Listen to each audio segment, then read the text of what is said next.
Okay, so here's what's going on, folks.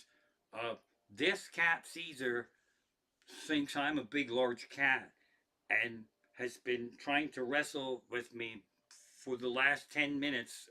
And I think we're actually live now. And so this is most definitely welcome. It is streaming live from my living room. Raymond the Amish Comic, the lovely Mrs. Comic on the couch. Caesar has no appreciation for it being a tribute to the Bearman night. So this could be fun. And if you believe the kind of things that we believe, Bearman could be up there with angels of our own, just dicking with me because that's exactly his level of sense of humor. So I actually wanted to film all this prior, but now here we go. Well, the cat looks really awesome there, um, but it's ready. It's ready to wrestle. So here we go, ladies and gentlemen. This show is very special to me. It is a Bearman tribute show. I tricked Moyer into calling, and I don't know why, because I don't let anybody else speak. If you don't have all the backstory on the Bearman, you're probably not watching. So there's people who are watching this live stream tonight. Uh, we love him. We miss him every day. He taught me so much in show business and life stuff. It pops up all the time. And Mrs. Comic will tell you just only a day or so goes by when I say, Bearman would say about this, or Bearman would do about this. So let me give you a little backstory. I oh wait, here comes Moyer. Moyer's phoning in on schedule. I'm trying to answer. Did I answer? Hello. Hey Raymond, how's the show going? Well, the show's going really bad right now because the cat is chewing on my wrists, and I think we're live. I think we start. I got Keith on the phone here. Say hello, Keith. Hello, Keith. So here's why I need to apologize to you. It was really stupid of me to ask you to phone in to this show because, as you know better than anyone, I don't let anyone speak. So, so the idea of you phoning in is kind of a little bit stupid. But since I have you on the line, I will just have you listen. Keith is going to listen to the live stream at the beginning, at the top of the thing, because I actually know you, Keith, longer than I knew Bearman. Because if I'm not mistaken, Bearman was with you on the morning show before we got to me, right? And then Yes. and then when I discovered you guys, it was Keith and John in the morning, and John Carvey was really helpful. He launched my comedy career, and since I never actually worked for WZZO, I didn't get the memo that Bearman was coming back. Um, and in those days, I had a regular job, and my calls were very rehearsed, very structured, very tight, because I had to sneak a small pizza box size phone into the bathroom with a 300-foot cord in tandem with my pee break at the print shop. Right, so I was going to be phoning in whether it was Keith and John or Bearman and Keith or whoever. I panicked. I almost crapped my pants because I didn't know who the Bearman was. I thought I called the wrong show. As I'm doing right now, I don't let anybody speak. So I did my 30-second thing and I hung up. And then I was listening on the air, and then you spent 5 minutes trying to explain to the Bearman who I am and what just happened. So thanks for phoning in. I know everybody appreciates you listening to me talk on the phone. We hope you're doing well. And Can anyone else hear me? I think they can hear. Can you hear, Keith? If I hold you close like this, yeah.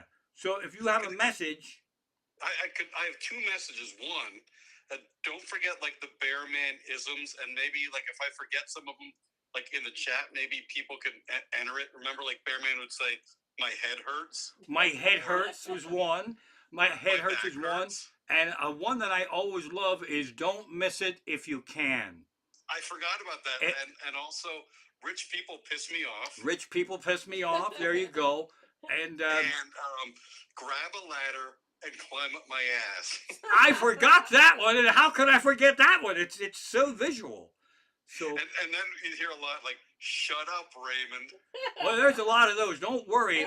Most of the Bearman tribute show tonight is me getting him a little mad, or me and you getting him a little bit mad. So don't worry.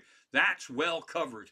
Right, and also, and that's sports because whatever reason my bladder, or not my bladder, my colon would like start rumbling at 7 o'clock. I'd be fine. By the time he started doing the briefs at 7:15, like, oh my gosh, I got to run to the bathroom, and I just wave, and he knew to say like, I have to go to the bathroom. So instead of saying that, he'd say, and that's sports, and just quit. Well. See, that's interesting too because you guys always let me just babble on and on and on and on, and Bearman said it's fine, Raymond, but we have to have some way of knowing when you're done. And I never did the hand signals, so I tagged on that. I'd go bibbidi bibbidi bibbidi bibbidi bibbidi boo, and that's sports, and that's how we'd know that we were done. So exactly. And one more thing, can I say one more thing? You can stay on the show all night. You have to tell the story, or you don't have to because it's your show. But remember when you called in and we're trying to promote a show, and then Bearman was trying to tell you when tickets went on sale or how people could go, and you just like, yeah, we can buy tickets. Goodbye. Yeah. See that to say like, oh. See that one's actually in my notes because what a lot of these folks don't realize is that over 30 years of radio, the bosses and the rules changed a lot. There was pre-Janet Jackson's breast coming out at Super Bowl. We could get away with murder. Once the breast came out, then we had to behave. But in those days, you guys were not allowed to really mention my shows unless I mentioned them. And that's the story you're talking about. And it was one of the first shows I ever started to run. And Bearman would cue me to plug my show, and then you would cue me to plug my show, and then he would cue me again, and then have to yell at me to plug my show. Don't you have a show to plug here? And then he said it was the Emmaus Owls, and they were selling tickets next door at the John Gould store. And Bearman said, "So Raymond, what do people do? Buy tickets right out of the buggy?" And I'm there, "Yup." And then I hung up. And then I called back and I cursed. I didn't even say hello. I got to be the dumbest son of a bitch that ever lived. Bearman set me up. Where do you get the tickets? And I'm supposed to say you get them next door at the John Gould. But no, he said you get them from the buggy. Yeah, you get them from the buggy. Nice going, you dumb son of a bitch. And then you had to edit. You had to put all the beeps in. So yeah, that's and that's how actually was so helpful to my career. I was too fucking stupid to plug my own shows, and Bearman yelled at me to plug my own shows, and so yeah, I got a bunch of those, and I got another couple ones, and also this is so weird now, and I don't actually like because I can see how the live stream looks. I don't really like how I look now holding the phone close to the speaker so people can hear you. So I'm going to thank you so much for calling. I love you like nobody's business, and it's tribute. Love you, Keith. Mrs. Comic says she loves you too, but I don't want to encourage anything there. So, all right. Well, let me say this: I'm going to back to watch the stream. I have one more thing to say. All right. And that's sports. And that's sports. Bye-bye. Bye-bye. That's fantastic. That means so much to me that he phoned in. And this goes back to my stupidity of when I started. Keith was my champion before I met Bearman. And so radio personalities are mostly dominant, narcissistic assholes. Keith was always super cool, super laid back. The other person on the show, I love him, but he was a comedian.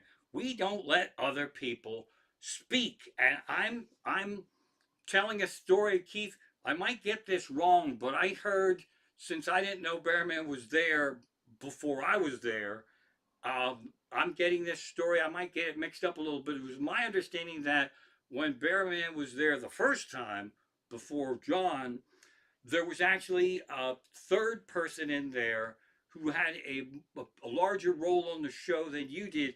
but Bearman really wanted you. Keith, he really wanted you. That's how this was explained to me. And so he was interacting more with you, and I think he actually really wanted it to be Bearman and Keith.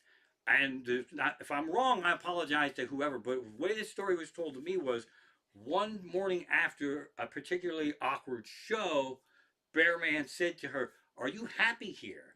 And she's like, "No. Would you be happier somewhere else?" And she's like, "Yeah."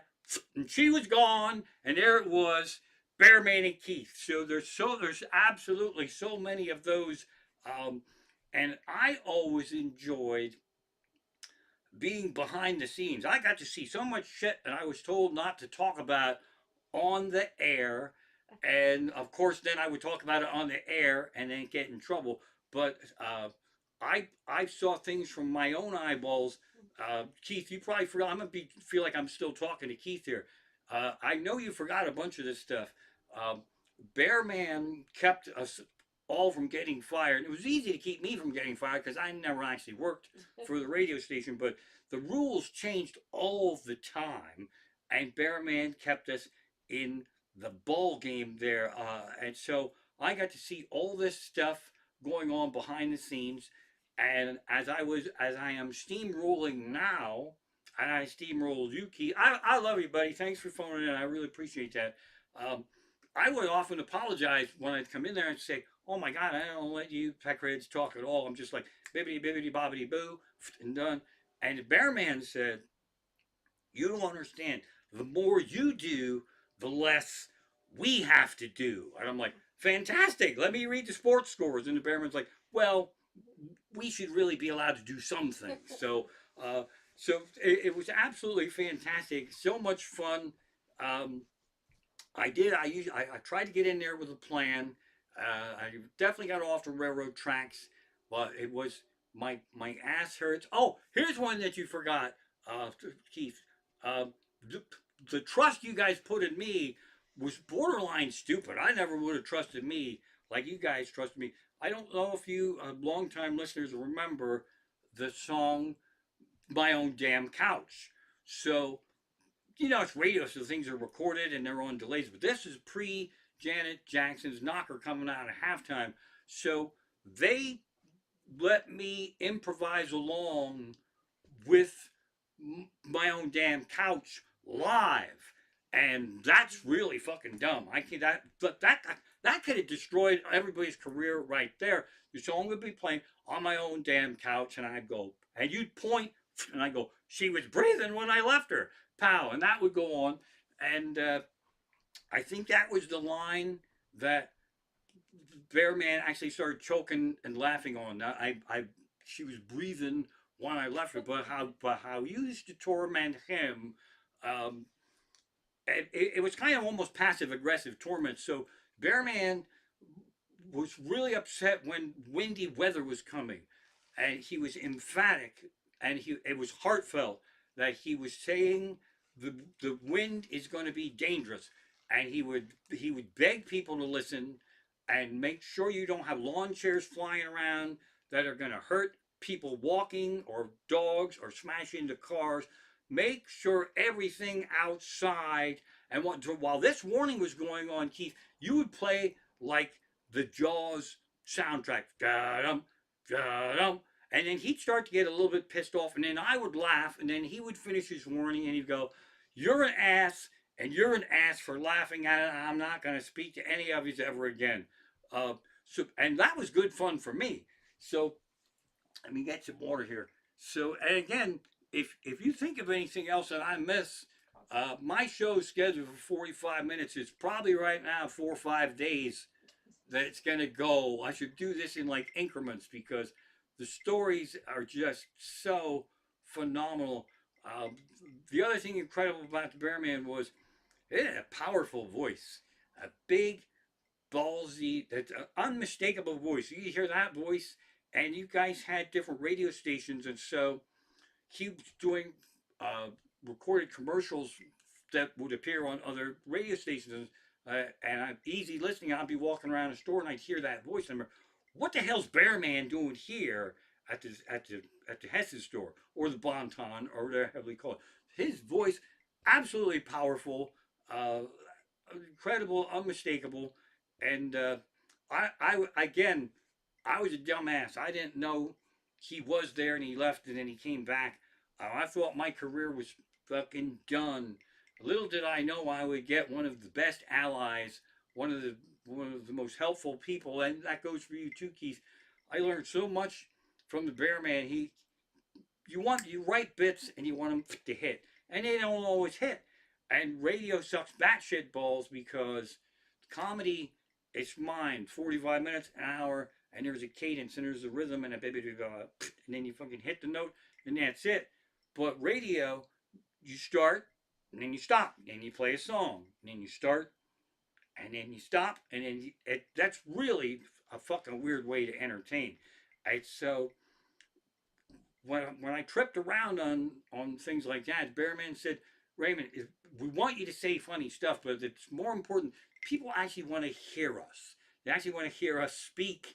And yes, we want funny stuff, but for the most part, it's just a matter of having fun and connecting and have a presence there.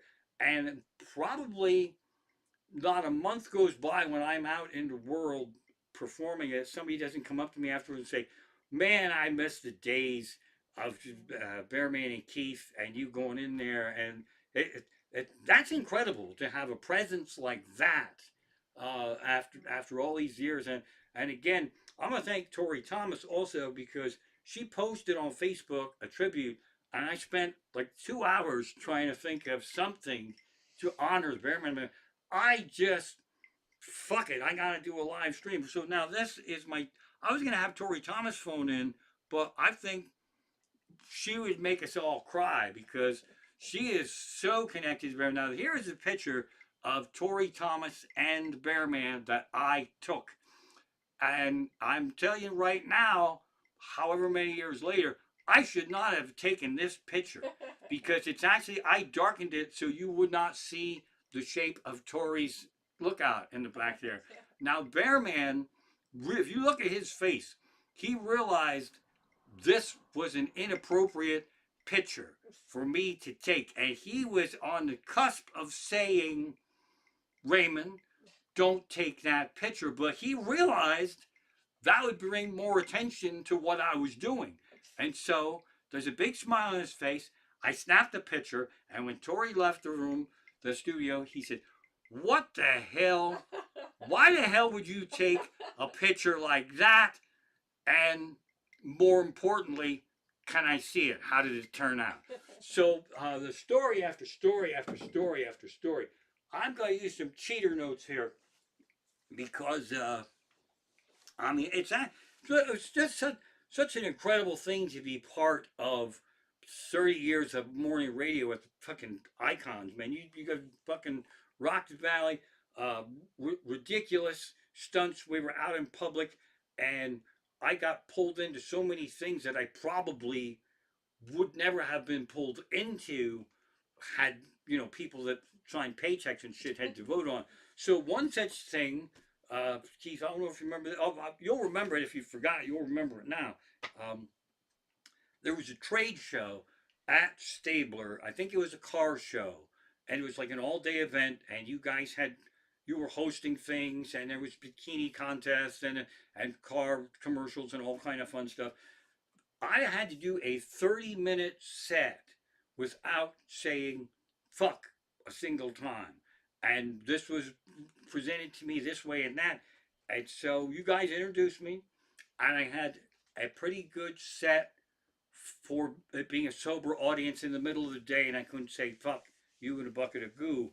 And so Bearman came up there, and you came up afterwards, and Bearman said, "Hey, round of applause for Raymond, and we really want to thank him because he's a big fan of the F bomb, and to his credit, he did not say the F bomb, but I'd like to point out what he did say, and he wrote down everything that I said that wasn't the word fuck." And he said, Raymond, he didn't say, he didn't drop any F bomb, but he did say peckerhead, dog ass, masturbating Mennonite, scrapple sucking slut, asshead, son of a bitch bastard, on and on and on this went.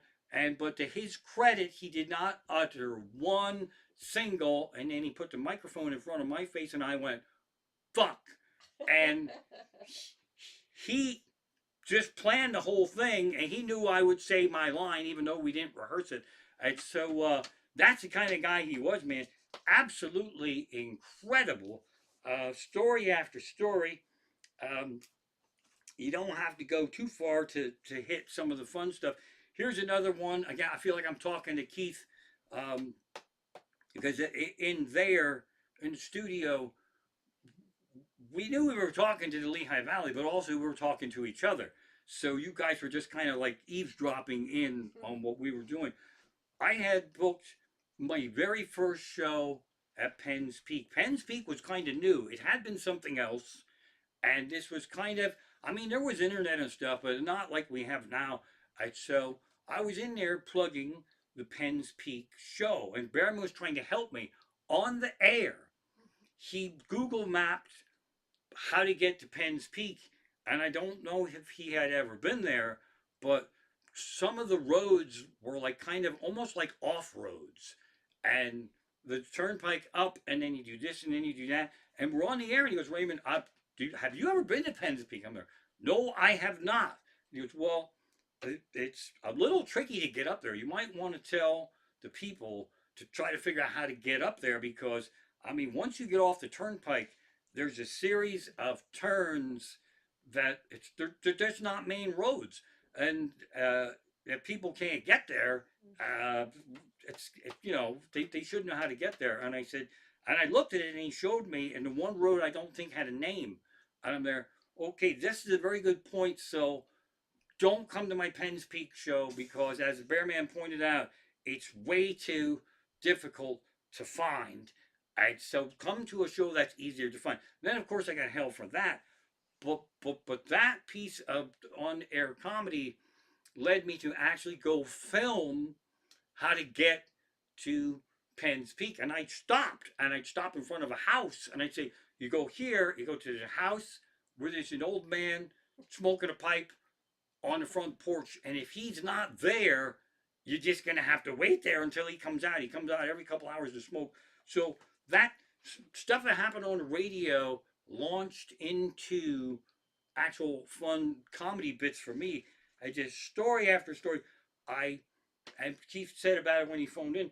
I was the worst at promoting my own shows, and that's what I would say. Can I come in? I have a show to promote, and I come in and I wouldn't promote it, and then you guys just poke me with pins and all that kind of fun stuff, and there was always often a thing that I shouldn't say.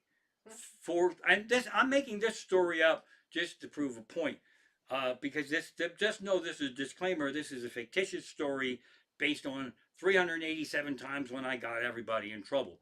Bearman would go, "Just trust me, Raymond. You do not mention the Dixie Cup because the owner, the big president's nephew, worked at the Dixie Cup factory, and he had an accident, and he fell into that big Dixie Cup, and he killed himself and accidentally. And so just whatever you do, do not mention Dixie Cups." And then we go on, and I'd be there, and I'd say, "I brought in some orange juice, and I'd share it with all of you, but I don't have it. I didn't bring any Dixie Cups in today." Then he'd almost faint. You could just see him ready to burst into flames over there. I said, and I didn't even do it on purpose. It's just how I am. It's just part of my way. So I mean, we had just so many of those, um, and then it took quite a few years for Bearman and I to figure out that he and I were funniest when we were fighting on the air, playful fighting, and but we just go at each other a teeny tiny little bit. And he was such a nice guy that when those were done and the song would start up, he'd always apologize. He'd go over and he'd touch my arm. You know I love you, man. You know I'm just kidding. I'm like, "I know this is great. We're just a little little fun sparring stuff." And then over a 30-year period, I come in and Bearman would go, "Raymond, bad news." "What? This new bosses and I'm not allowed to come in. No, if that were true, you wouldn't be here right now. That would have happened without you coming in. But the the new owners, the new bosses, uh, don't like when you and I fight. So he said, I'm sorry, but I am not allowed to fight with you on the air. I said, but I could fight with you, but it wouldn't be as much fun if you don't fight back. And he goes, it'll pass because they were actually in power with the last time you were here, and we had a fun fight, and I got a bag of shit for that. So I told him that's our thing, but he was told I'm not allowed to fight with you anymore. I feel terrible, but it'll pass. And then that appearance would just kind of flatline because when you're planning, that's the entertainment. Well, that's fucking entertainment.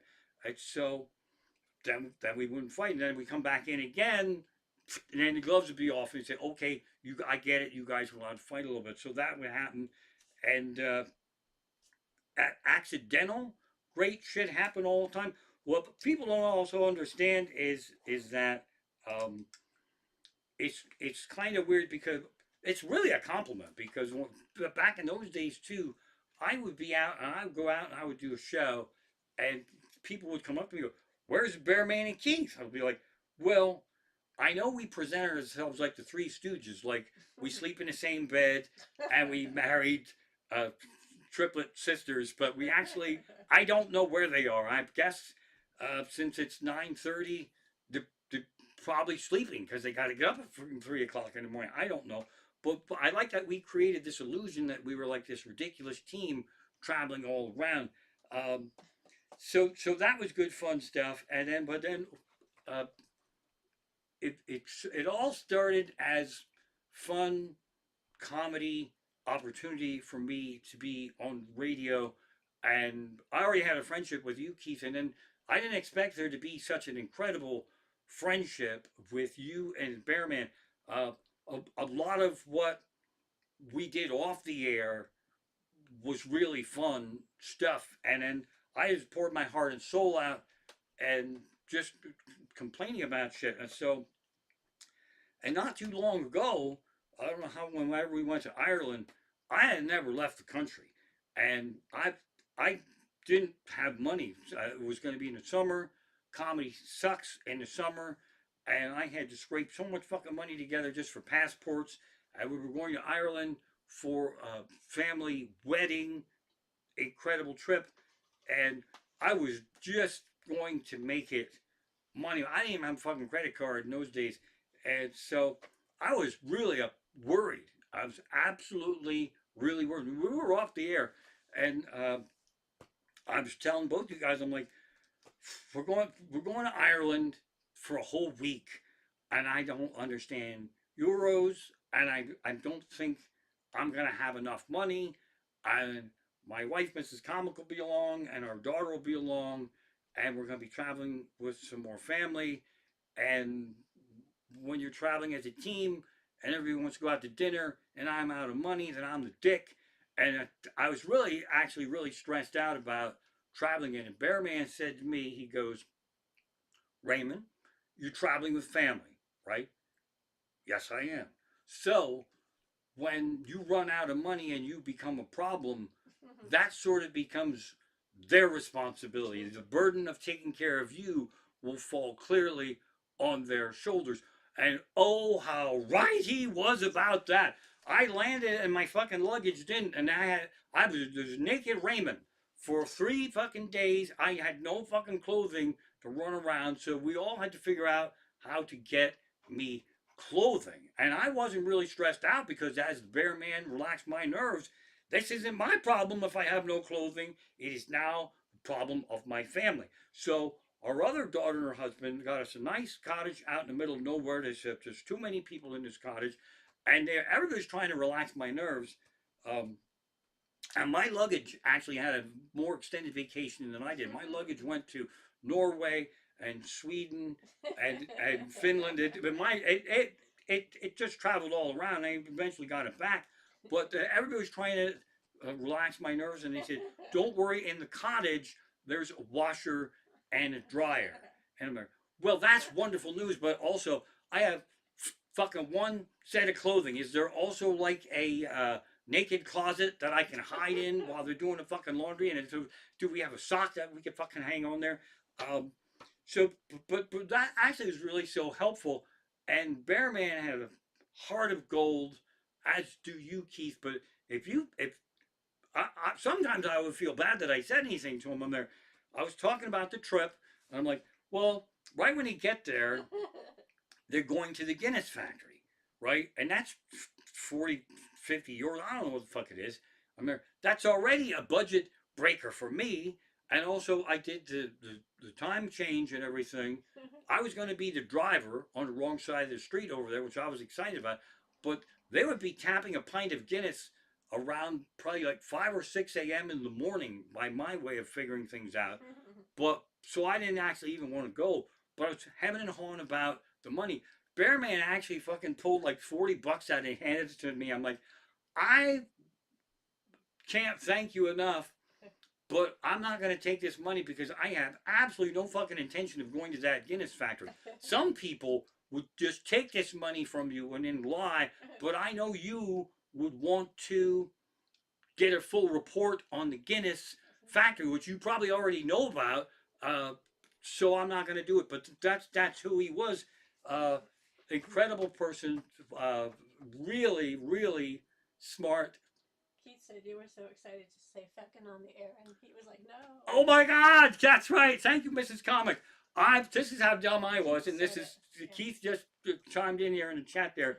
I thought I could say feckin' because that's how they say fuck in Ireland. And I had a whole bit planned. And I said it ahead of time. But we were off the air, and he's like, Raymond,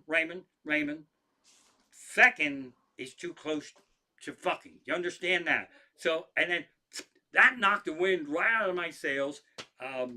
So again, he saved me from getting us all fired. And another thing I didn't realize was because I tell Bearman and Keith this, I'd be like, hey, if I say feckin', they'll just throw me out and that'll be it. He goes, no, it's our show, you dumbass. We'll get fined. You're our guest.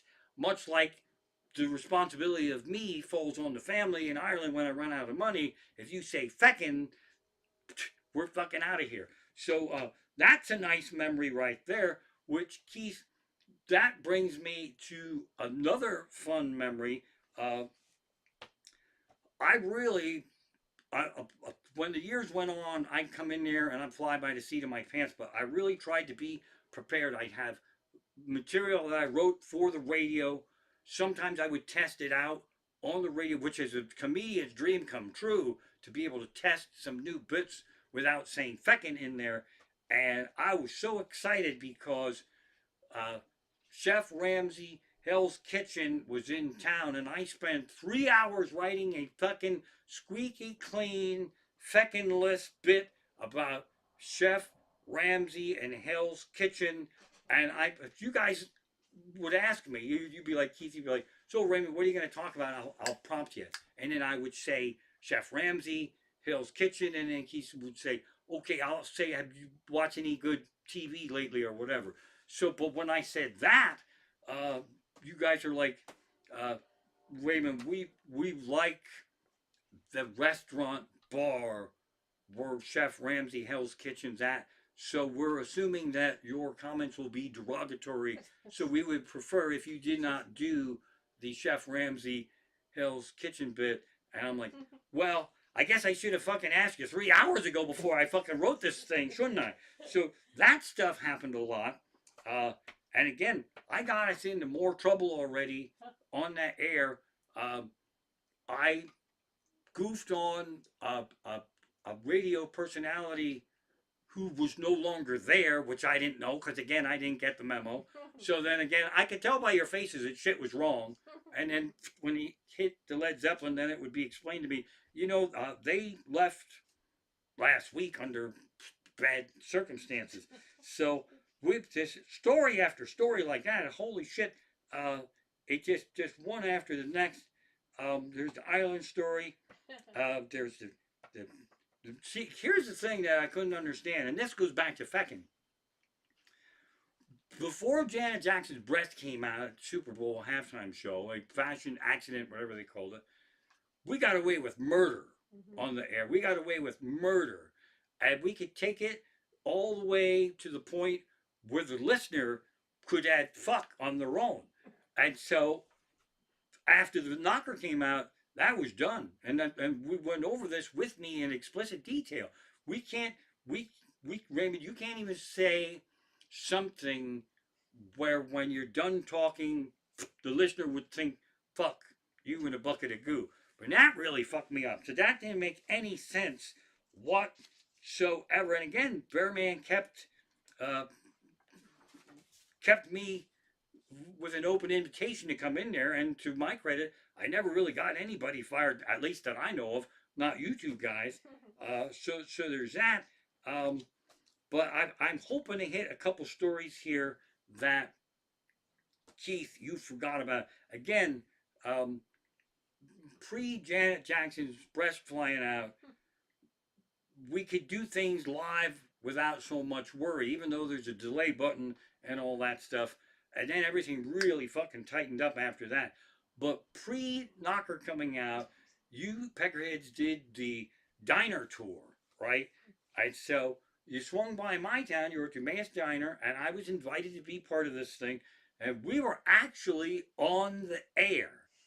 And Bearman said, Raymond, for reasons I couldn't tell you, you're getting a call from the state mental institution. We were on the air. You're getting a call from the state mental institution, and I took it on the air, and they wanted to book me. So I actually booked a gig at the state mental institution while we were live on the radio. This was balls to the walls shit going on there. I guess we didn't have internet and shit, and I didn't have a Facebook page, so they had to wait until I was on the Bearman and Keith Diner tour to call me, to book me. And then later on, that state mental institution, they're all shut down now, but that one got flagged or fined for misuse of funds, aka hiring an Amish comedian to perform for people I didn't even fucking know I was there. So, that was fun money right there. Let's see here. We got more notes here. Oh, here's one, and I'm still not going to say his name. Um, Bearman. I didn't know his name, his actual real name, for like fucking 10 years. I just didn't. And with Bearman, really loved audio, stereo equipment, uh, really high quality stuff. And I would say something like, hey, the Amazon Echo speakers they've made them better. And he'd be like, no, they didn't. And he actually hooked me up with professionals that they're out of business now, but these were his friends. They were for rich people. Audio, they put home movie theaters in rich people's fucking homes, and they were going to talk to a dumbass like me, and they were going to help me build a home theater system one piece at a time, because the good stuff wasn't that much more expensive. And so I walked into this place for the first time, and they knew I was coming because Bearman set the whole thing up, and they said, hey, it's Raymond. How's Bibbidi Bobbidi Boo doing? I'm there. Who the hell's Bibbidi Bobbidi Boo? And they said, Bearman. I'm there. Oh no, this is terrible. I'm not supposed to know Bibbidi Bobbidi Boo's name. And now that I know it, it can never be unheard. So, and I'm not telling you. If you know, you know. And if you don't know, it's Bibbidi Bobbidi Boo. And that's what that is right there. Let's see here. Now we go. Oh, here's another one. My bra strap keeps falling up. I'm going to have, there's a toast to the Bearman right there. This is actual Buffalo Trace bourbon. Bearman, Buffalo. There's some kind of thing going on there. I don't know exactly what. But, so, the Bearman was actually so intelligent of a person. Got drunk on one sip of bourbon. I swear she was breathing when I left her. I know some really smart people. Keith is fucking Mensa genius, but he pretends like he's stupid. It takes a genius to pretend they're not fucking dumb. That's brilliant. But Bearman was so smart, and sometimes when you know really smart people, they think I'm smarter than I am. And so you guys all remember the quizzes, right? The quizzes. There'd be three questions. There'd be one. There'd be a theme, and then there'd be two, and then there'd be three. But then each question, each statement had multiple choice answers. A, bibbidi bobbidi boo. B, this. C, that. And the radio station got these. They subscribed to a comedy service, and so Bearman would get these quizzes, and he didn't agree with what they thought was funny. And so this became a thing that I got to help out do. They said, "You want to do the quizzes? Heck yeah, I'll do the quizzes." And so Bearman didn't like what they thought was funny, so he would take they would have maybe a 10 question quiz. There's my cat that's gonna want to wrestle, and so he would pick the three that he liked, and he would mix up the ABC answers, and he would handwrite it on like three different pieces of paper. And then I was kind of sorry that I volunteered to do the quizzes because I didn't fucking understand how he expected me to flip this page and that page. And he had arrows and notes going all around. And he said, "Now this one says one, but I scribbled that out. So this is three. This is actually the last one. And then the ABC for this, I didn't like that. So we're going to make the A is going to be C, and then the B and the C can be A and B." And it was all written out. And I'm standing there in the morning, I'm barely awake, and and it might as well have been a cat walking across me. For I'm flipping through these pages, and then I'd have to flip the page, and the one thing he wrote little notes on it. He wrote it was like I would guess it would be what you would consider a stage direction. Caesar's having a little bourbon there to toast Bearman, uh, showing his ass to the fans. So I was so excited I flipped the page over because I was pretty sure I was going to get the right three in ABC, and I read this. It said, "Don't read this one. You'll get us all fired." And then I realized I had read the stage direction and not the actual quiz, which turned out really good because if I would have read the thing, we would all got fired. But I'm so fucking dumb that I actually read the Bearman's stage direction of "Do not read this one, we'll all get fired." So magical moment right there in that sports and sports history. My ass hurts is a good one. Oh, here's another one. Gotta fix my bra strap here.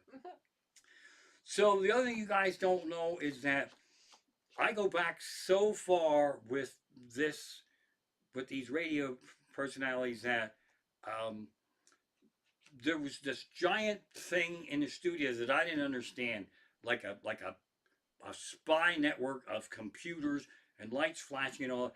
And Bearman actually had to go over there with like a notebook and a sheet and mark down numbers and settings and all that shit. I don't understand any of that stuff.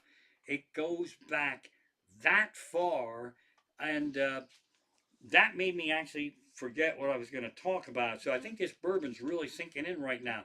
There was actually a point to that somewhere. Let's see here. We're going back to that. I don't know what the fuck I was going to talk. Oh, I know it was. I got it. I got it. So these people would phone in, and you know, if you think phoning in to win prizes was fixed, no way in hell it wasn't fixed. Dazzle the Dorks is a thing. I got the book here somewhere. So people would have to phone in and say a joke, and Moyer would guess the punchline, and if he guessed it, you'd fucking lose. And I don't know how you did it, but you nailed him. And he was relentless, and he'd say it.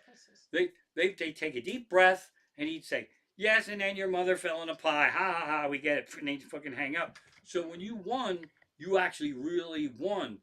So then the music would play, and they'd keep the person on the air, and Bearman was tasked with it was just them. They had to fucking do everything. There wasn't secretaries in there to do shit.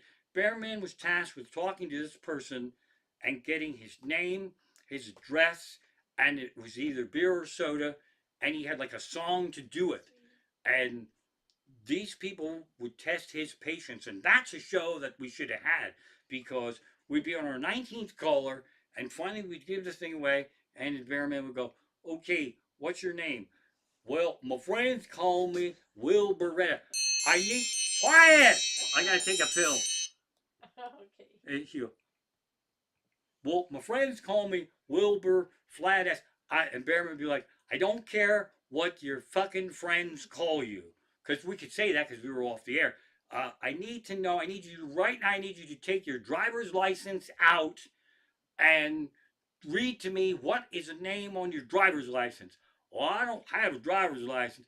"Just give, what is your legal name? When you win this prize, you must present ID. The ID you're going to use has to match. You can't put Wilbur Flatass on this thing to pick up your fucking prize." So he'd have to beat getting them to say their actual real name. And they said, "Did you want the beer or the soda?" "Well, my girlfriend likes the soda, but I like." "I don't care. The song is almost over." That, see, those were shows that we should have had. The Bearman taking down information, absolutely incredible. Fun stuff there. We're going off the railroad tracks here a teeny little bit, taking down the winners. I still can't believe I didn't know who Bearman was that he came back. I'm like, oh no, my career is ruined now. Uh, oh, Keith, here's one that you don't remember. And these stories are mostly about me because it was my fun days with Bearman and Keith. So Mr. Manley was hot shit, and he had a formula for today's Manley lesson, and he did the formula of A, B, C. Also, it would be the choices, and so I wrote a goof about Mr. Manley because his lessons about how to be manly, and so my goof was um, not all of us can live up to the manly one, so I wrote some lessons on how to be not quite as manly as the manliest of the men, but still survive in life. And so that was my goof. And he came up to this area for a book release and a book signing, and we were at a bar. It was a big event. It might have been the Zodiac. I don't even remember. People are drinking in the morning, and I performed that there. And Mr. Manley was really upset because it was actually funny, and he didn't really like that I jacked his that I did a parody of what he was doing, which makes sense to me now that I'm old and bitter. I kind of get it, but then I was a young stupid ass and I didn't have a clue. But also, I wasn't really anywhere nearly as famous as I am now, and I'm not really that famous now. So there were people over there who knew me, but they didn't actually really understand I was the Raymond Amish comic from the morning show. And so people were buying Mr. Manley's book and then bringing it over, and the fans were fantastic to me. They brought it over and they'd ask me to sign the book too. And that's kind of dickish of me to autograph the other guy's book, but it's also dickish of me not to autograph it. So I'm a double-edged sword here. So I'm signing books, and somebody who knew me but who didn't know I was part of the morning show, it shows you how famous I was, thought I was drunk and just signing books for no apparent reason. So I mean that's how my career goes right there. More fun stuff here. We got the weather report. We get the quiz going on. Um, also, the Bearman and Keith did so much for me when the rules were loose. When he hit celebrity status, if you wanted to book Bearman and Keith for an event, you had to fucking pay to get them out. But I had an agent. He was dicking me over, and I was rebelling from my agent. I had started to do my own big show over to Days Inn Conference Center, and I had a big announcement on ZZO on a morning show, and and it was going to be like a happy hour launch. We did it on a Friday night. We did a happy hour, and Bearman and Keith out of the goodness of their heart, and not a fucking dollar, came to host my happy hour ticket launch. So it'd be like 6 to 8, and it was sat there for like 2 hours. I probably owe you several $1,000s for that, but you'll never see that money. And so the and people lined up to buy these tickets. Holy smoke! And probably to meet Bearman and Keith, and so the Bearman was there. You guys were there about an hour, and he didn't drink at all. And I had a Yingling on the table where the tickets were, and one of the drunken fans knocked it, and the beer spilled all over the Bearman's lap. And I'm like, um, I really appreciate you coming here and helping me out for nothing, but I think you and your Yinglinged balls have done enough. You definitely could leave early now if you want to go home. And Bearman wasn't mad. Bearman, with a crotch full of Yingling, looked like he pissed in his pants. And he said, Raymond, you've actually done me a favor because I will take you up on leaving early, but I love the old country buffet. And Friday night, the line is out the fucking door, and I would never stand in that line. I am just going to go, pissy pants man, to the old country buffet, and the people will get out of my fucking way, and I will go to the head of that buffet line. And he did, and they did, and that's the Bearman, man, taking something that might have been a terrible situation and just fucking flipping the switch on it right there. Absolutely incredible. Story after story. I always think I have more material than I do, but again, these are incredible stories. Oh, oh, um, in the best possible way, Bearman and Keith would keep me humble. Um, and it sounds insulting, but it absolutely isn't. So I got a phone call from someone in Baltimore who was doing Lehigh Valley Style magazine. And they'd never even fucking been to the Lehigh Valley. And they were doing, it was the actual pretty impressive magazine. It came out. Uh, and the article was 100 Reasons to Love the Lehigh Valley. And I was all proud. I came in to the morning show and I had my magazine, and they had everything wrong. And Bearman was reading all the wrong shit they had about me. While most comedians like to curse, Raymond likes to do a squeaky clean show. And boy, did I get hell from both of you guys. I don't know where the fuck they got that idea. But then, I don't know the exact numbers, but I came in like number 60 something on the list. And Bearman said, Raymond, don't take this the wrong way, but that's great that you're like number 71 on this list, but how did you come in ahead of like Mario Andretti, who's from this area? Like Raymond 71, we love you, don't get us wrong, but Raymond 71, how is Mario Andretti like number 79? How does Mario Andretti go behind you on this list? That's what I want to know. And then he started to list people that were famous from the area that weren't even on the fucking list at all. So those are fun things to keep me humble. And who could forget this? Nobody probably. There was a rubbing elbows with Ian Anderson tour, and it wasn't Jethro Tull. It was Ian Anderson and some hand-picked musicians, and they was supposed to be. It wasn't really an acoustic show, but it was kind of Jethro Tull songs that either he really wrote himself, or and so the whole thing was going to be a giant staged event, and so it was over at the State Theater, and they requested the it went through ZZO, went through Bearman and Keith.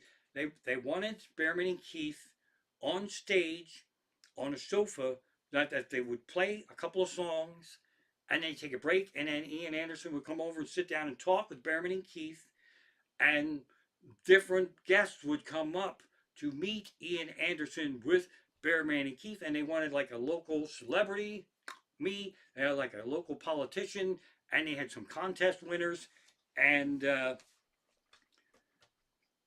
I have my kazoo Kazoo's yet. right up we there. got kazoos. I don't want to get up because if I get up, they'll see my crotch on the thing. But I still have my kazoo. And so I knew this thing was live on the air, but nobody told Ian Anderson that it was live. And he was saying, I don't know, he doesn't really curse, but maybe it's just hanging around me. He was cursing. He was saying motherfucker and pussy and all this shit. And then when I met him, the first thing I said was, um, I just want to point out that I was told I wasn't allowed to say any foul language on this show. I realize that you're the star, and so there's certain uh, liberties you're allowed to take there.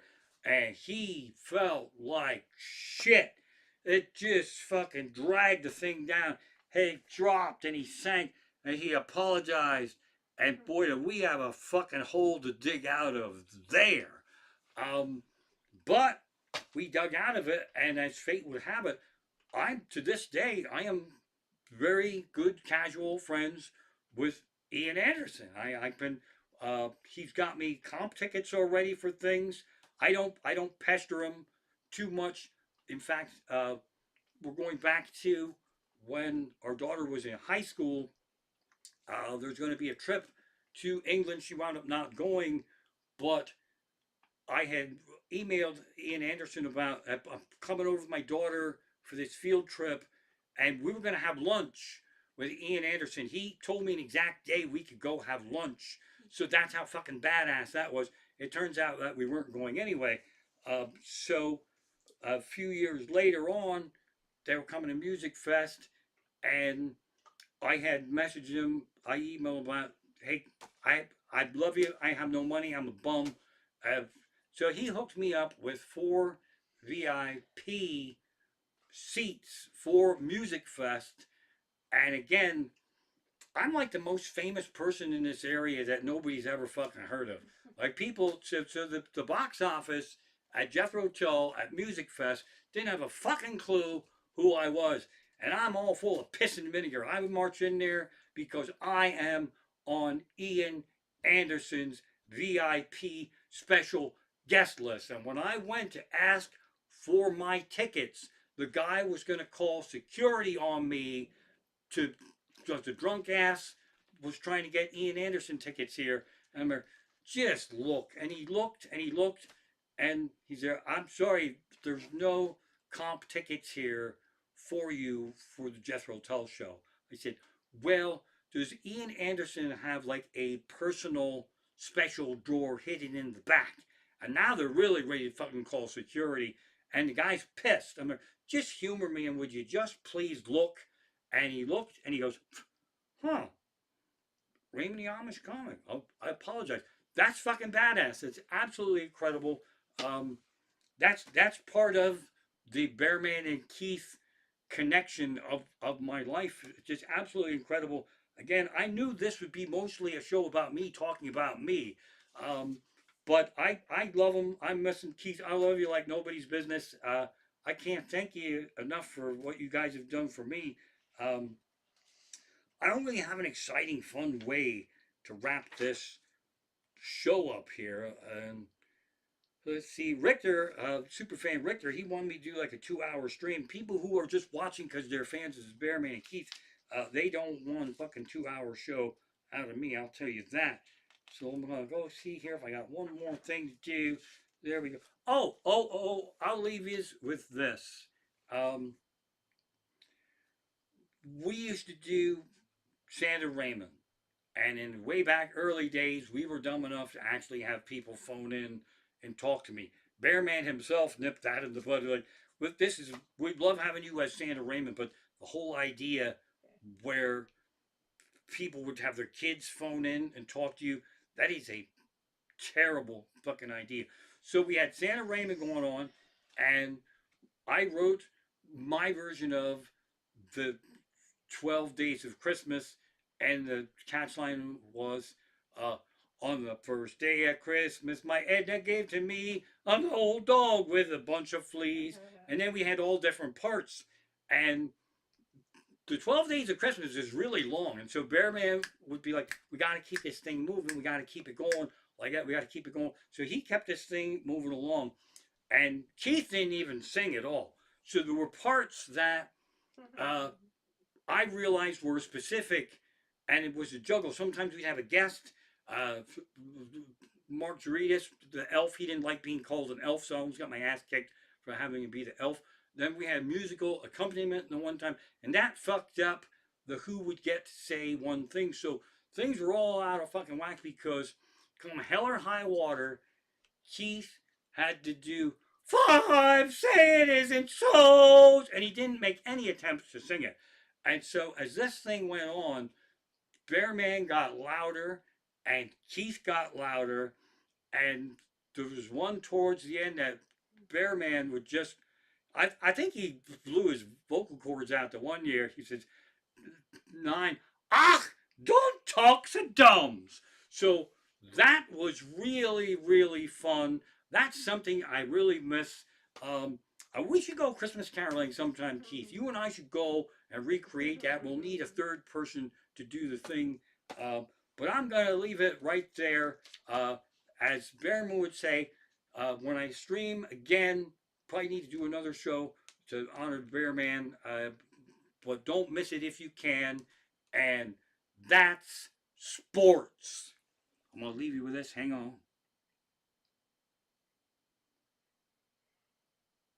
There we are. You see that? Look at Keith. You look like you do not want to be photographed at all. Absolutely not. I just fucking closed my eyes and there is Bearman rocking it. I'm fucking cool. I'm the Bearman. I don't know who these other two assholes are. Raymond's back there like he's taking a shit. Keith looks like he's just been arrested. And I am the star of this whole thing. I love yous. Thanks for tuning in. And let's see, I'm going to leave you with that.